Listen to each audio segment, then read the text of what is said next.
Hey everyone, and welcome to today's Explainer. I'm going to be your senior consultant today, and our goal is to completely transform your hiring documentation. We're going to take it from being this annoying busy work that everyone hates into your absolute strongest defense in the age of AI.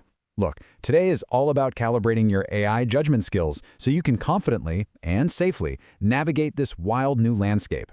We are literally taking the guesswork out of compliance and turning your everyday hiring practices into an armor-plated system. Let's get into it.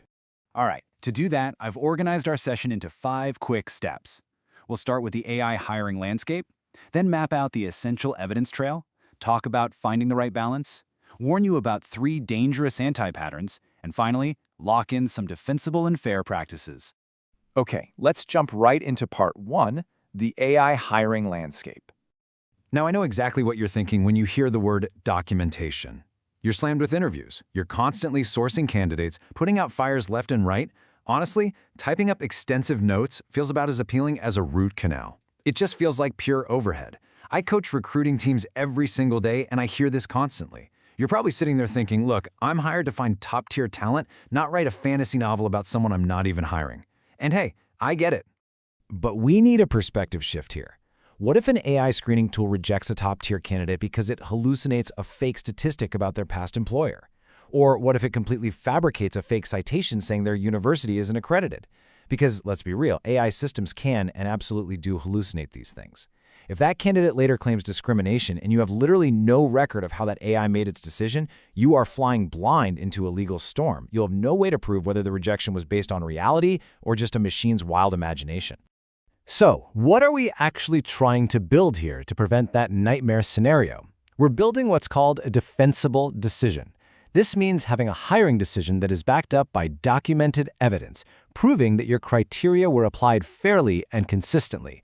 Think of it as your courtroom armor. It proves your process isn't just some mysterious black box where resumes go in and random rejections pop out. It shows you have a structured, legally sound methodology backing up every single move you make. Which brings us to step 2, the essential evidence trail. Now, you don't need to write a novel for every candidate, but you do need to follow the breadcrumbs. It starts with the absolute basics, right? The candidate's source and their original resume. But absolutely crucial to this trail are the upfront decision criteria, meaning what were the rules of the game before you even started playing. From there, you capture the AI and assessment scores, your screener notes, the interview feedback, and a highly specific decision rationale. If you're rejecting someone, don't just jot down rejected, right? Rejected because they lack the required 3 years of Python experience. It's all about connecting the who and the what directly to the why. And when AI enters the chat, that trail has to get a bit more rigorous. First, you document the AI's methodology, then note the exact criteria it was instructed to use, and record the score it produced. But step 4 is your most vital defense. Document the human review. Who actually looked at the AI's recommendation? AI should never, ever be the final, unreviewed judge. It's an assistant. It's not the hiring manager. This is exactly where you calibrate your team's AI judgment skills, ensuring a real human always holds the ultimate accountability. Moving right along to section 3, finding the right balance. Think of this as your cheat sheet for scaling your efforts so you don't go crazy. For routine decisions, like rejecting an applicant who's missing a mandatory medical license, brief notes are totally fine. But when we get to boundary decisions, offer-level decisions, and especially AI decisions, you need comprehensive notes. This is exactly where you need to deploy a quick checklist for evaluating task risk versus AI capability. Just ask yourself 3 things. 1, is the AI making a final cut or just offering a suggestion? 2, how transparent is the AI's reasoning? And 3, what is the legal risk if the AI gets it wrong? High risk absolutely demands deep human review and highly detailed documentation. And why does this scaling matter so much? Because of something called adverse impact. This is when a hiring decision inadvertently, disproportionately affects members of a protected group. Imagine an AI tool deciding to filter out resumes with employment gaps and inadvertently penalizing women returning from maternity leave. Yikes, right? If your process is challenged, your detailed, objective notes are the absolute only way to prove you are evaluating legitimate job-related criteria, rather than engaging in discriminatory practices. It's not about proving you had good intentions. It's about proving fair outcomes with hard, undeniable evidence. All right, part 4. Let's look at the dark side of this with 3 dangerous anti-patterns. The first trap is retrospective documentation. Look, we've all been there. Decisions happen casually by the coffee machine or over a quick Slack message like, hey, pass on Dave. He didn't really seem sharp.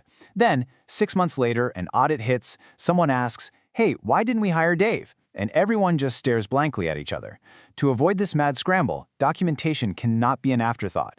You have to lock it directly into your applicant tracking system workflow, so it's a hard gate before moving forward. Basically, if it's not in the ATS, the conversation never happened. Now, the second trap is the exact opposite, over-documentation panic. This happens when a team gets so terrified of compliance that they require a 10-page essay for a 5-minute phone screen. Hiring slows to an absolute crawl, your recruiters start plotting a mutiny, and let's be honest with ourselves, nobody is ever going to read those essays anyway.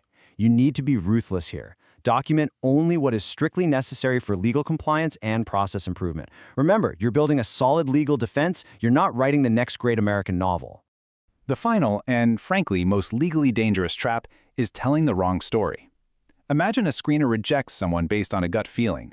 Like, they just aren't a good culture fit. But to look objective on the official form, they write, lacks required experience. If that is ever challenged, your documentation blatantly contradicts reality. Actually, scratch that. It's not just a trap, it is a massive, ticking liability. The honest truth, backed by actual criteria, is always far more defensible than making things up just to sound professional. Okay, let's bring it all home with Section 5, Defensible and Fair Practices. Here is your absolute baseline rule for total peace of mind. Structure your files logically by hiring cycle, role, and candidate name. And the golden rule? Hold on to them for a minimum of 3 years. When a legal challenge inevitably surfaces down the line, you won't be sweating and digging through deleted folders hoping to find a scrap of evidence. You're going to have the full, pristine record ready to go, completely organized and totally unquestionable. So how do you make those files actually useful? Structured forms. Ditching those free-form rambling notes for structured scorecards is literally the single best investment you can make for your hiring pipeline. It forces consistency, ensuring every single candidate is evaluated against the exact same criteria. It completely removes the guesswork, and best of all, it generates clean data you can actually analyze to improve your hiring process over time. It turns a miserable chore into a massive strategic advantage. To wrap up, I want to leave you with a really provocative question to take back to your teams today. If you were legally challenged tomorrow regarding an AI-assisted hire, what story does your documentation tell? Are your records a ticking liability of hallway whispers and retrospective guesses, or are they a structured, defensible trail of your professional expertise? Look, good documentation is an investment that pays massive dividends. Thanks so much for joining me for this explainer. Now get out there, audit your last 10 hires, and see exactly where you stand.